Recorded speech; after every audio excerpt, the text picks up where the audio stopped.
This database is out in the public for the first time. The name real conveys this message that this is real juice, that this is real fruit juice. It actually consists of about 18.6% fruit concentrate. The juice is not actually 100% juice. There's a tea brand that claims that it can help women with PCOD. We came across a herbal concoction which is supposed to have anti-diabetic properties. Patanjali claimed on its honey product that its honey can purify blood and that it has antiseptic properties. As a consumer, it's my right to know what the food regulator is doing in this domain. The onus should be on the government.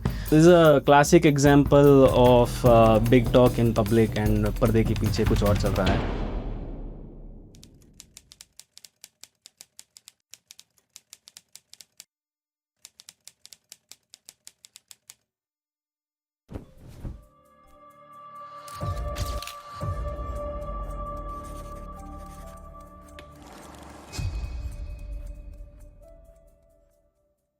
Packaged food is one of India's most successful industries. It's grown by more than 150% in the past 15 years, and its growth is directly linked to a rise in diseases like obesity, diabetes, hypertension, and heart disease. And yet, many of the companies selling these ultra-processed factory-made food products which are saturated in fat, sugar, and salt continue to claim that their products are healthy, natural, pure, sugar-free, even after India's food regulator has clearly labelled these claims to be misleading. This is what Shreegireesh Jalihal found in the course of reporting a special series for Scroll. Hi Shreegireesh. Hello. Shreegireesh, as journalists, we typically report on things that don't directly affect us. But your topic of research were food products that most of us consume, and I assume you consume as well. So I want to start by asking you, did your reporting in any way change the choices you make as a consumer? Not because of the reporting, but I do know the importance that dietary choices hold in our lives because I've dealt with a health crisis before, and my doctor had strictly advised me to watch what I eat. So I mostly consume whole foods. But what happened in the course of reporting for this project is that just the amount of claims and the things that we saw was so shocking that I made it a point to tell my family, my friends, everyone to stay clear of ultra-processed foods. Yeah. Tell us any specific example where you had to caution someone you love that don't consume this. Absolutely. And it involves public interest as well, not just a personal anecdote, because I was traveling in a train with my mother and, Indian Railways serve you food and the snacks that they serve, they all contained packaged foods, ultra-processed foods. And I was educating my mom about this and why she should not be eating the chips and the sauces, etc. that they serve. And then she picked up one of the boxes, packaged juice box, product that I was coincidentally reporting on at the same time by Dabur's real juice. And she picked up that box, showed it to me, and she goes, I can at least drink this, right? And I asked her why. And her response was because it says it's real. So the marketing behind these products targets people like my mother. The name real conveys this message that this is real juice, that this is real fruit juice, the kind that we would make in our homes, in our kitchens. But that is not the case. And that was an alarming example for me because my mom was doing that. So yes. Yeah. Well, we'll come back to real fruit juice and what happened in that case. But let's roll back a bit and start with basics. So India has a food regulator. Yeah. And it's called the Food Safety and Standards Authority of India. Among the many things it's supposed to do is to ensure that all claims made by companies in their labels, in their ads, are truthful and scientific. How is it supposed to do this? So, according to India's food safety law, any product that is sold should make claims that are truthful, meaningful, unambiguous, and not misleading. And any scientific claim should be substantiated adequately.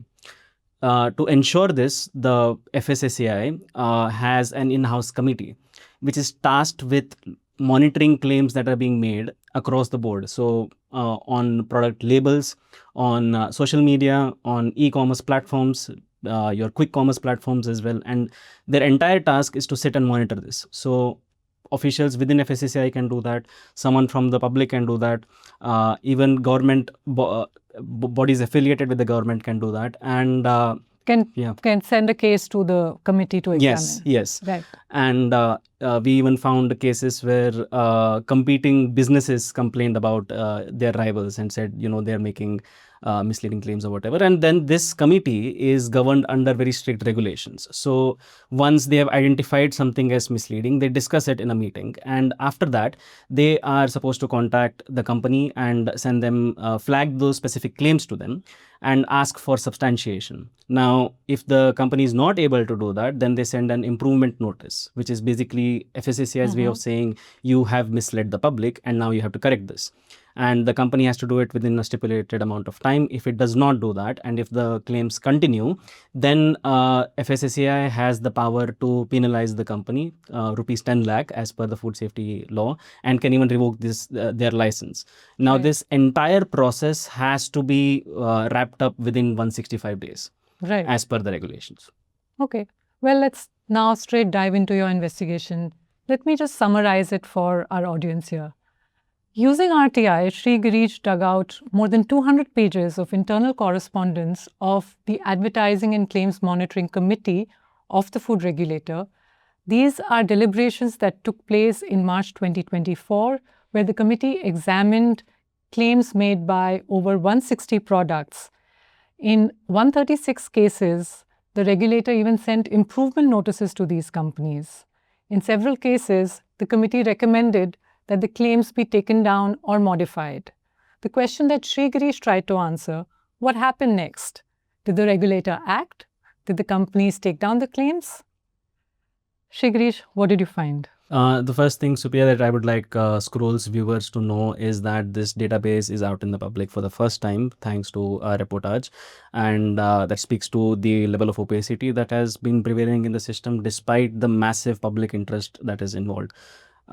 And yes, what we found is quite shocking. Like you said, in March 2024, they discussed over 160 products for misleading claims. And years later, we published this in a couple of months ago in 2026.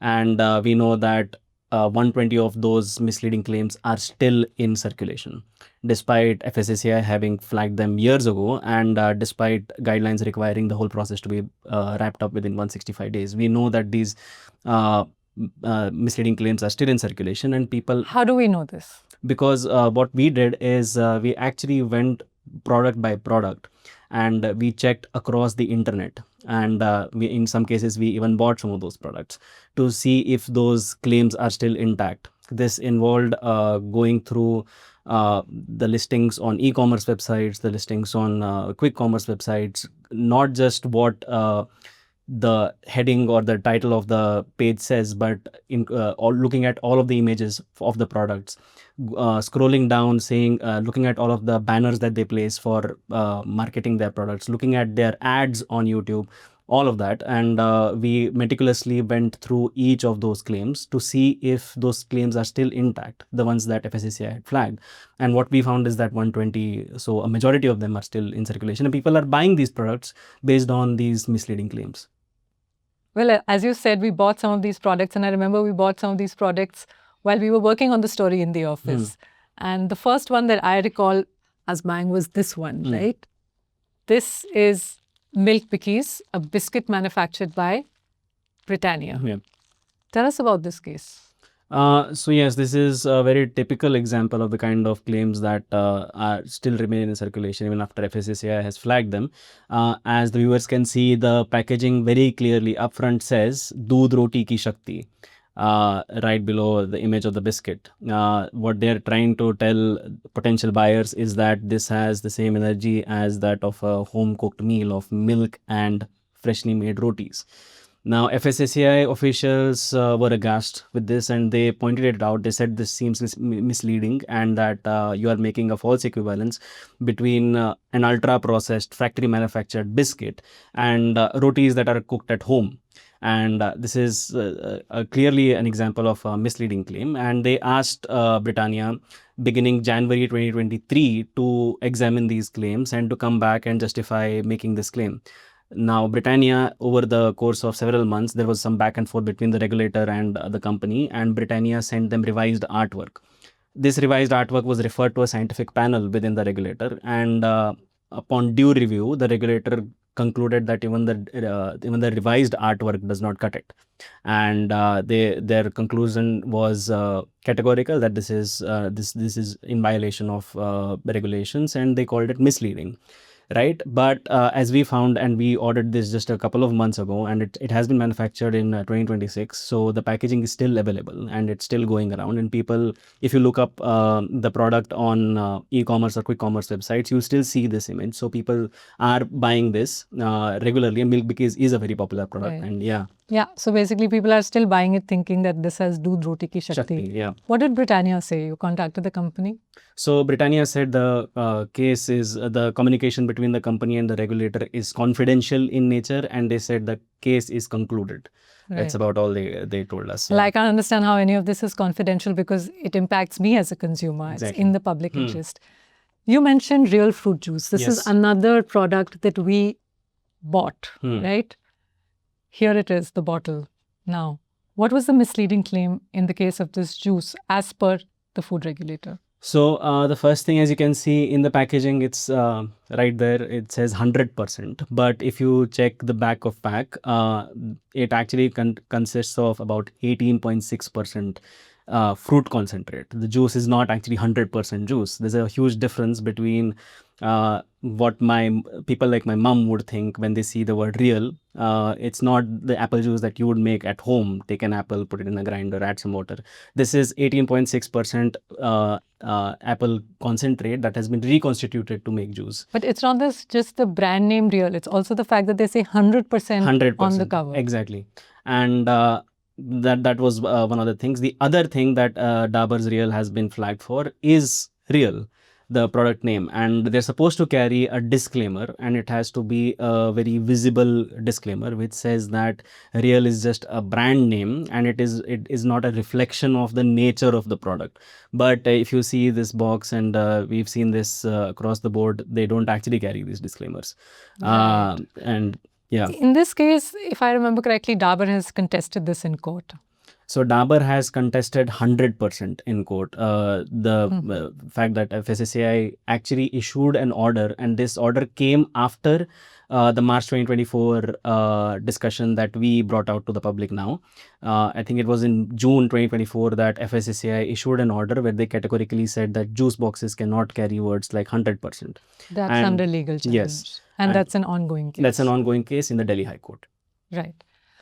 A third product, well, we're back to Britannia.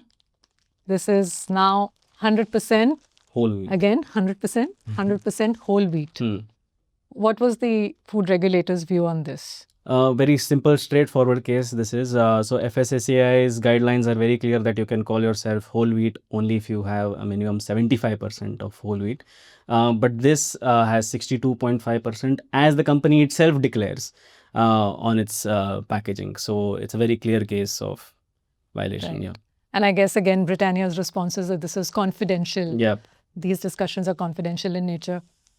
What were the other broad patterns? Like, what were the other categories that you came across in this database of 160 products? Well, the most alarming, Supriya, are companies that regularly make medical claims or claims related to health. And the ones that we came across, thanks to this FSSAI database, are simply shocking. There's no other way to put it. I mean, we've seen tea products that claim that they can help you improve your kidney function, your liver function, that they can cure you of insomnia. There's a tea brand that claims that it can help women with PCOD.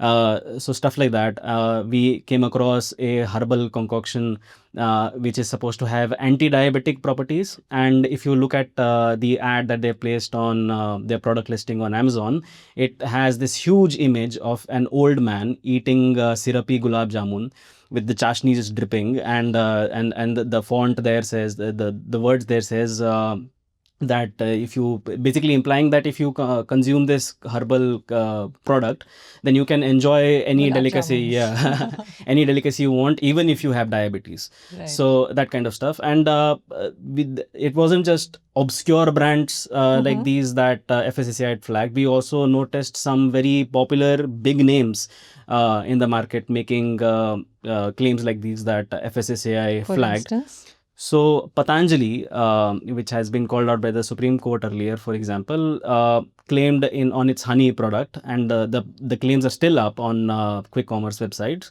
that its honey can purify blood and that it has antiseptic properties. And FSSAI flagged this, and FSSAI flagged this thanks to complaint from the Consumer Protection Authority, the Central Consumer Protection Authority, which is under the Consumer Affairs Ministry. So this is the one government body complaining to another government body about a company's claims. In this case, though, correct me if I'm wrong, the documents that we had did not contain the conclusion of the case. Yeah. Right? No, they did not. Did you try to find out what was the final view that the regulator took on this Patanjali honey? So we reached out to the regulator, and the regulator has not responded to our queries. We also reached out to Patanjali, and Patanjali had a very interesting response. They told us that you should tell us what the correspondence between us and the regulator was. While in our questions we were detailed enough, and we made it clear what the claims, what the specific claims flagged by FSSAI were. But that was Patanjali's only response, and the government has never responded. Since these documents that form the base of our investigation were obtained using Right to Information, RTI, did you try using RTI to get information on the conclusion of some of these cases? You know, the cases in which we weren't clear on the basis of these documents what view the regulator had taken eventually. Absolutely. We reached out to the regulator not just through RTI but even via email, and in both cases we were unsuccessful. Our RTI was rejected by FSSAI under citing clauses of the RTI law related to commercial confidence and information held in a fiduciary capacity, meaning it's a confidential communication between the regulator and the company. And now both of those clauses do exist within the RTI law, and they exempt the government or any public authority from divulging information if they fall under these specific circumstances. But built into the RTI law is an exemption, even within an exception to the exemption, and the exception is that if this serves larger public interest, even if it may harm commercial confidence, the regulator or any other public authority is bound to share it. By rejecting our RTI requests, the FSSAI has made it stand pretty clear that it does not consider this to be public interest. That's quite crazy, because there can't be anything more germane to the public interest than food. Absolutely. I mean, it's essential to public health, as we know. And as I said earlier, as a consumer, it's my right to know what the food regulator is doing in this domain. In fact, the food regulator should be putting this information out regularly of claims that it has found to be misleading, claims by food companies, major brands, and it's not doing that. It's not even giving information in response to RTI. This, of course, is just about misleading claims. But as part of this investigation, you also looked broadly at what else the government is trying to do to contain the spread of these ultra-processed food products that are high in fat, sugar, and salt. What did you find? So the government in 2017 came up with what it calls National Multi-Sectoral Action Plan, NMAP, that was supposed to rein in the marketing and production of products that are high in fat, sugar, and salt, or HFSS as they are commonly called. And this was in 2017, and we were able to access internal documents from the government related to the progress of this action plan. And we are now in 2026, and it's a sad thing, but the viewer should know that there's been no progress. What were some of the proposals in that action plan? So proposals included amendments to how companies are allowed to advertise their products once they are classified as HFSS. It included a sin tax or an additional layer of GST aimed at products that are high in fat, sugar, and salt. Like the sin tax on alcohol and tobacco. Absolutely. Yeah, and they also had other plans related to curbing what kind of marketing that these companies can do, and front of pack labeling was another issue that came up. So currently in India, we it's mandatory for companies to reveal what kind of ingredients they use and how much those ingredients correspond to your daily nutritional intake requirement. But those are at the back of pack. But a front of pack label is something that you see right below the name of the product, the brand name, and the tagline and the imagery and so on, that tells the consumer upfront whether that product is healthy or not. And this has been seen globally, that many countries have now mandated front of pack labeling. And on all these three counts, these are the main three counts, the government has failed. So our plan to ensure that Indians eat healthier, it has derailed. Right. Since you mentioned back of the pack, front of the pack labeling, it reminded me of one of the cases that you wrote about, which is Bournvita.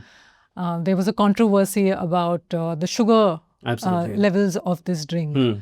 And I remember at that time, the food regulator indirectly took credit for the sugar levels being brought down because it does not actually put out data on the proceedings that take place, but it put out media reports saying that the food regulator had cracked down on several products. But you managed to access documents which revealed what actually happened behind the scenes.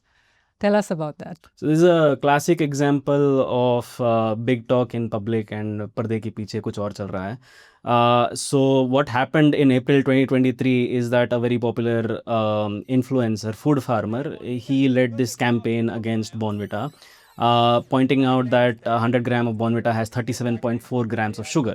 And Bournvita, the popular conception obviously built by the company, is that it is meant for kids.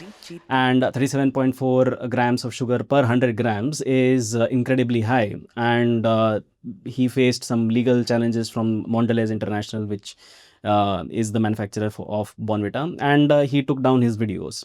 But eventually, following public outcry, the company reduced the sugar content from 37.4 to 32.2 grams.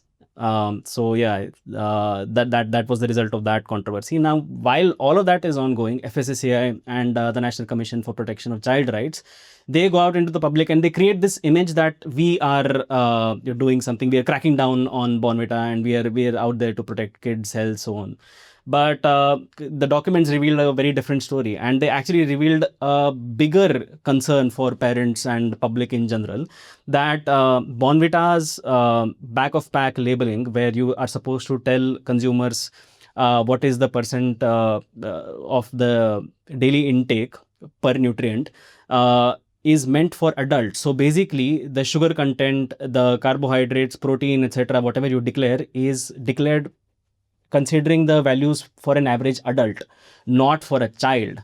While the drink is being marketed to children. To children, yes. And the packaging has kids' photos on it. If you look at their ads, Tayari Jeet Ki and so on, they'll always be about a child who's struggling, and then the mother, always a mother, feeds them Bournvita, and now suddenly they are this super genius child or whatever. And they make these claims that it will improve physical strength, mental strength, immunity. Obviously, all of that is geared towards children. They also have a nutrition score, and we checked that. I created a fictitious daughter of mine and uploaded her results, and we were able to get that. So obviously, the company is targeting the product and nudging people to buy it for kids. Right. But what FSSAI pointed out, and this is very alarming, is that you are misleading people to believe that this is for children, because the percent values are actually meant for adults. So again, this is the case where the food regulator itself raised these concerns with the company. Yes. But those concerns have not been addressed. And we don't know whether any action was taken. We do in fact know, because we have access to the action taken report, and but we don't know what Mondelez said to FSSAI. So what did the action taken report say? The FSSAI was completely satisfied with Mondelez's response, and they said this is kosher, go ahead. They've closed the case. They closed the case, and but we don't know what on what basis they closed the case, or what the arguments placed by Mondelez were. And we tried to ask Mondelez. Yes. We have asked Mondelez, and we in fact in our RTA application to FSSAI also asked for correspondence between Mondelez and FSSAI. And did we get any answers? No, absolutely from neither. Neither. Right. Yeah. Well, there is just so much opacity here. As consumers, we have no idea what to believe, what not to believe. You mentioned this sort of food influencer. A lot of people are now watching content of food influencers. There are all these different, organizations that have come up that are into testing and certification. But is any of this reliable? The onus should not be on influencers or journalists like us to tell the public about what is actually going on. The onus should be on the government. As the Supreme Court has pointed out that right to health is involved when it comes to citizens, when it comes to these products and the kind of claims that these companies are making. And not just the Supreme Court, even the economic survey published earlier this year, it very clearly said that the regime for reining in misleading claims is very bad. So it is a very well known fact. But the fact is, the government is doing little to nothing. And as our investigations show, FSSAI has been incompetent in reining in curbing these misleading claims. Yeah, and when it is their responsibility by law. And at a time when the consumption of these processed food products, ultra-processed food products has just been constantly rising. Absolutely. However, I know that the consumption is even higher in high-income countries, right? So how are these countries regulating this space? So, Supriya, a good example would be what has happened in the UK. But before I get to that, I must point out to our viewers that India, while it is talking about the Indian government economic survey, etc., they're talking about HFSS, which is foods high in fat, sugar, and salt. We do not actually have a legally binding definition for what constitutes HFSS. So that would be the first step for us to define what that is, to have a legally enforceable definition of what that is. But if we look at other countries like the UK, they first obviously have a definition, a working legally binding definition. And once your product is classified as HFSS under that definition, there are curbs on how it can be marketed. So, for example, these products cannot be aired on TV between 5:30 a.m. and 9 p.m. Advertisements of these products. When children are likely to be watching. Yes, exactly. Even in store placements, they cannot be prominently displayed at the side of an aisle, at the entrance, at checkouts, etc. Nobody can offer discounts like buy one get one free for products that are classified as HFSS. These products cannot do any online paid advertisements also. But of course, some surrogate advertisement exists, where companies can advertise their logos, but not the specific HFSS classified products. So those are the kind of curbs that other countries are talking about. But if you compare India, then we still don't even have a definition. And this has serious implications because also as part of your reporting, you cited the example of Cerelac, a product of Nestle. The way that the same product was being sold in India and sold in countries like the UK, you found that things were different. Yeah. These are publicly available investigations by other organizations. Nestle, for example, sells Cerelac in India with 3 gram sugar, whereas that does not exist in other countries. 3 grams of added sugar. Added sugar, yes. And both the company and the government has actually said this in parliament, that they are in compliance with the provisions, which raises a question not about the company but about your provisions. Why are your provisions allowing infant food to have added sugar when it is a consensus that research bodies across the world have arrived at, that infant should not be fed any added sugar? But that is happening in India. And when a company is rightly called out, and people even called it a new form of colonization, when a company is rightly called out, our government's response is, oh, but they are adhering to our law. Well, there's a lot more to cover. Your investigations have been exhaustive, but we're running out of time. Thanks for all the painstaking work that you've done on this subject. And I'll urge our audience, please go and read Shreegireesh's stories if you want to know more about misleading claims being made by food products that you're consuming. On that note, a request.